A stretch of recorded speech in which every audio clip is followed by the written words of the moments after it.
Here's Jamie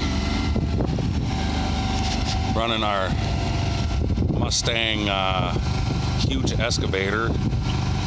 Weighs roughly 13 ton, and it's got about 450 horsepower.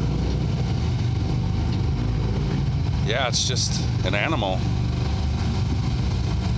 We tow it with our 3/4 ton gas truck because that's what the manufacturer wants us to do. So the thing's even got a turbo diesel. Yep. Can dig almost 14 feet deep. It's got a 2-yard bucket on it. It looks small, but it's not. It's got like a extended boom, only with the bucket. Right now we just got it set at its smallest setting.